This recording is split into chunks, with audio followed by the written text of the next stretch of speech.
이 시간은 장례 일정이 있어서 설교를 조금 짧게 하려고 합니다. 이 시간은 예수님의 죽음을 가까이에서 지켜본 백부장 중심으로 오늘 본문을 들여다보도록 하겠습니다. 예수님의 십자가 죽음과 함께 동반되어지는 초자연적인 역사들이 굉장히 성경에 많이 나타났습니다. 예를 들면 성막에 있는 휘장이 찢겨졌거든요. 예수님은 골고다 언덕에서 돌아가셨는데 예수님의 죽음과 물리적인 것은 아무 상관이 없지만 휘장이 찢어졌습니다. 그것뿐만 아니었습니다. 그 순간에 순식간에 갑자기 어둠이 들여닥쳐서 세상이 캄캄해지는 그런 초자연적인 역사도 있었고요.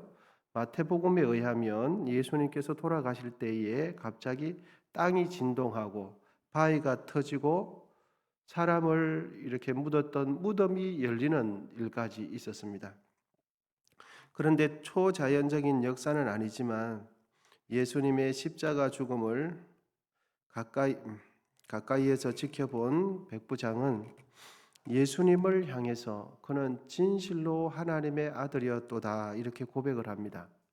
초자연적인 역사는 아닌데 그 백부장이 왜 사람이 시체 위에서 고통스럽게 죽어가는 것을 보고 하나님의 아들인 것을 확인할 수 있었을까 하는 것입니다.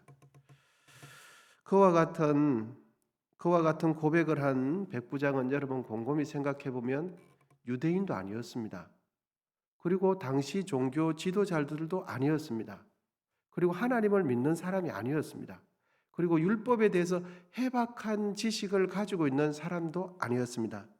그는 누구였냐 했더니 수도 없는 전쟁터를 다니면서 사람을 죽이기도 하고 죽어가는 사람을 수도 없이 많이 본 로마의 군인일 뿐이었습니다. 이방인 군인이었거든요. 백부장은 여러분들께서 아시는 대로 100명의 지하를 거느리고 진두지휘하는 계급이 백부장입니다. 천부장도 있겠죠. 그래서 이 백부장은 국가적인 전쟁이 나면 가장 일선에 서서 전쟁을 하는 사람입니다. 그리고 국소적인 소동이 발생할 때도 그 모든 것을 진압하고 진두지휘하는 사람이 백부장이었습니다. 그 백부장은 수도 없이 사람을 죽이면서 죽어가면서 그 사람이 마지막 순간에 어떤 모습이 나타나는 것을 보면서 그 사람의 평가를 아마 했던 것 같습니다. 오늘 본문에 있는 이 백부장은 예수님의 죽음을 지켜보기 전까지는 믿음이 없었던 자로 보여집니다. 하지만 그는 십자가 위에서 죽어가는 예수님을 가까이서 지켜보면서 십자가에서 고통스럽게 죽어가는 그 예수라는 분이 진실로 하나님의 아들이었다는 것을 확신하게 되어집니다. 여러분, 우리는 십자가 하면 십자가 굉장히 멀리 떨어지고 가까이 못 갈 것 같은데, 근데 실제적으로는 십자가에서 그 문헌들을 살펴보면 십자가에서 나무에 이렇게 받고 밑에 있는 사람들은 일반 사람들이 가까이 오지 못하도록 군인들은 가까이서 지켜보면 그 높이가 2, 3m밖에 안 됩니다. 그러니까 사람의 표정이나 진짜 하는 말, 무엇 때문에 괴로워하는지, 그리고 사람이 정말 괴로우면 본심이 나타나듯이 진짜 죽어갈 때에 그 사람의 정체성을 뚜렷하게 나타나는 순간이 임종의 순간이 아니겠습니까? 그래서 그 백부장은 예수님께서 죽어가시는 그 모습을 보면서 죽어가시는 거 보니까 진실로 저분은 하나님의 아들이었도다 확신을 하게 되어지는 것입니다. 여러분, 그런데 곰곰이 생각해 보면 그 당시 유대인들 종교 지도자들은 예수님의 수도 없는 기적을 보고 예수님의 말씀을 들었지 않습니까? 그런데도 안 믿었습니다.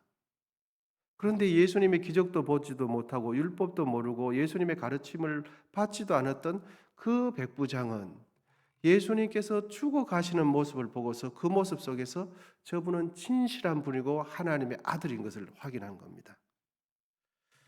여러분, 사람은 어떻게 사는가가 이 또한 중요하지만 더욱 중요한 것은 어떤 죽음을 맞이하는가, 이 또한 대단히 중요한 문제가 아니겠습니까? 그래서 어떻게 사는가, 어떻게 죽는가 생각해 보면 이 문제가 별개의 문제 같지만 사실은 그렇지 않습니다. 어떻게 죽는가는 어떻게 살아온 과정이 결정을 하는 것입니다. 그러니까 잘 죽기 위해서 의미 있는 생을 마감하기 위해서는 어떻게 살아야 합니까? 평소에 의미 있는 삶을 한 해 한 해 살아갈 때 생을 마칠 때는 의미 있는 생을 마치게 되는 것입니다.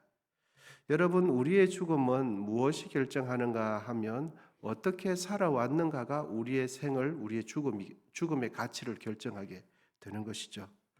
여러분, 나의 죽음의 가치는 내가 평소에 살아온 그 삶의 과정이 나의 죽음의 가치를 결정하게 됩니다.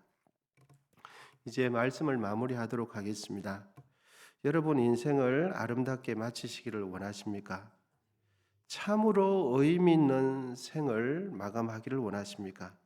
그렇다면 오늘 가장 가치 있게 사십시오. 오늘을 가장 아름답게 살아내십시오. 그리고 오늘을 가장 의미 있는 삶을 사시기를 바랍니다. 우리에게 주어진 이 하루를 하나님 자녀다운 삶으로 만들어내시기를 바랍니다.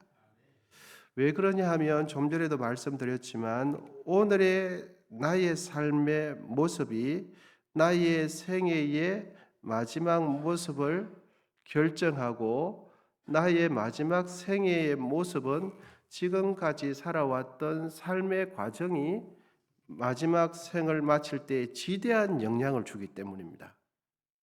정말 아름답게 생을 마치고 싶으면 하루하루, 한 달 한 달을 의미 있게, 가치 있게, 아름답게 살아내시면 인생을 마칠 때는 반드시 아름다운 생을 마감하게 되십니다. 여러분, 정말 생을 아름답게 마감하는 것은 무엇이겠습니까? 정말 인생을 의미 있게 삶을 마치는 것은 무엇일까요? 정말 인생을 아름답게 살아오신 분은 마지막 정말 하나 가진 것 없어도 생을 마감하면서 그 생이 너무나 가치 있다는 생을 하게 되어집니다. 그런데 평소에 많이 갖고 자기만을 위해서 하는 분들은 자기 생을 호화롭게 장례를 치르지만 그 장례가 크게 의미 없다는 것을 우리는 압니다. 여러분, 예수님은 고통스러운 십자가 죽음 앞에서도 어떤 모습을 보여주셨습니까? 돌아가시면서까지 하나님의 아들의 모습을 보여주셨습니다. 참 놀랍지 않을 수가 없습니다. 그 말로 다할 수 없는 그 고통 앞에서도 하나님의 아들의 정체성을 뚜렷하게 나타냈죠. 그러면 예수님은 어떻게 그 죽음 앞에서 그런 하나님의 아들다운 모습을 나타낼 수 있었을까 하면 예수님 역시 살아오실 때 하나님의 아들다운 모습을 살아내신 것입니다. 그 삶이 축적되고 쌓여서 생의 마지막 그 고통스러운 십자가 앞에서도 하나님의 아들다운 모습이 말씀 속에서 십자가의 고통 당하는 그 속에서 하나님 저들의 죄를 저들에게 돌리지 마십시오. 참 얼마나 멋있습니까? 그리고 나의 영혼을 하나님 아버지 앞에 의탁합니다. 이런 것은 예수님께서 그동안 삶을 살아오셨던 그 예수님의 삶이 십자가에 위에서 마지막 생을 마칠 때 영광지었고 지대한 영향을 준 것이죠. 여러분, 이방인 백부장 로마의 군사는 예수님께서 돌아가시는 그 모습을 보고서 이분은 하나님의 아들이었다 이렇게 말씀합니다. 여러분, 오늘 나의 삶이 나의 죽음을 결정한다면 오늘 어떻게 사시겠습니까? 기도하겠습니다. 하나님 아버지 감사합니다. 오늘도 하루 기도함으로 시작하게 하시고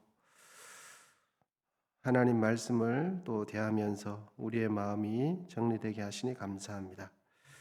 이 시간 정성껏 애물 드린 손길 위에 함께 하시고 또 슬픔에 빠져 있는 유가족들 가운데 또 남은 장례 가운데 함께하여 주옵소서. 이제는 우리 주 예수 그리스도의 은혜와 하나님 아버지의 담없는 사랑과 성령의 교통하심이 사나 죽으나 주의 영광을 위해 살아가기로 다짐하는 우리 모두 위에 이제로부터 영원히 함께하시기를 간절히 축원하옵나이다. 아멘.